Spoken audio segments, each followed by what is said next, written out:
Hi everyone, my name is Chiaki. I'm Japanese living in Tokyo, and in this channel I want to share about fascinating Japan or real Japanese life. By the way, it's been about 4 or 5 years since I last went snowboarding, and this time I decided to head to a ski resort in Nagano prefecture. Let me tell you about my trip a little. First off, the bus terminal in Shinjuku was crazy busy, so I'd recommend getting there at least 30 minutes early to check in for your night bus. The fare for the bus included a 2-day lift ticket and gear rental, all for 21,000 yen, which is a pretty sweet deal, isn't it? Just don't expect too much comfort on the bus ride. We left Shinjuku at 10:40 p.m. and arrived at the ski resort Hakuba 47 and Goryu around 5:40 a.m. Since the resort didn't open until 8, so we had been waiting at Escal Plaza nearby. It might be better to bring something for killing time. Oh, by the way, they are my friend Mike and Kie. Mike isn't in the film though. The rental shop opened up at 7, and also there was one at Escal Plaza. Our tour plan had us going to a different place, a short walk away. And just a heads up, there are extra costs like insurance and upgrades on top of the 21,000 yen. We went to the resort the first and second days of a 3-day weekend, and the first morning wasn't too crowded, which was nice. The snow on the beginner slopes was decent, not powdery, but easy to ski on. If you want that powder snow experience, you can take the gondola up. The weather was amazing, by the way. Clear and stunning views. I tried to get some cool footage, but it was impossible with my snowboarding skills. So sad. Oh well, at least I got good at falling gracefully. We took the gondola up to 1500 meters, and all you need is your card to hop on any lift or gondola. It's super convenient. Plus, you can ride the gondola back down if skiing or snowboarding aren't your thing. At the arrival point of the gondola, there's also an observation deck with beautiful scenery.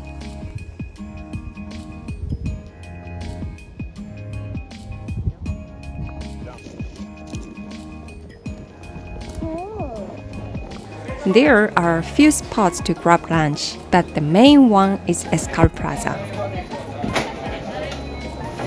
I went for the pork cutlet curry, which hit the spot. Actually, I tried ramen the next day, but it didn't quite match up to the curry. Definitely, I recommend you curry more than ramen. Afternoon, boarding wrapped up around 3 p.m. and we hit the hot spring at Escal Plaza. Since we went early, it was pretty quiet, and those foot massage machines were a lifesaver for my tired feet. The hot spring was basic but relaxing, with a bathtub, cold bath, and a sauna. After that, we headed to our rental apartment called Hope Tree Coco Hub Town. It was about 10 minutes by taxi from Escal Plaza and cost about 45,000 yen per night. So it's a little far from Escal Plaza because we had to take a taxi, but still, that's a nice place. It was cozy and relaxing, and town was really quiet. The apartment was super nice with a kitchenette, sofa bed, and a bathroom with a big bathtub. And also, they have washing machines and dryers, so you can wash your clothes if you want. There were 2 bedrooms upstairs. The larger bedroom had 2 beds, but the smaller one doesn't have a blanket.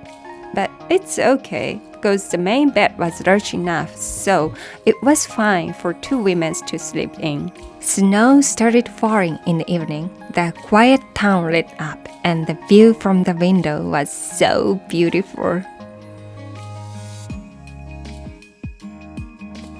About 10 to 15 minutes from the apartment, there is a street lined with restaurants, bars, and convenience stores, so you can enjoy the night as well. Since all restaurants tend to be busy at this time, it's better to make a reservation. Luckily, we could get into the yakiniku restaurant we wanted without reservation. Cheers! The taste was nice. None of us drank much alcohol, so it was about 4,000 yen per person. Yakiniku for 4,000 yen, especially in the tourist area, I think is reasonable, right?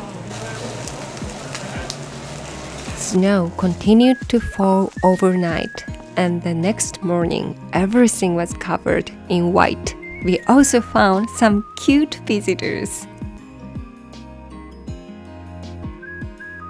Since taxis were very busy and we couldn't make a reservation in the morning, we walked about 10 minutes to a bus stop to head to the ski resort.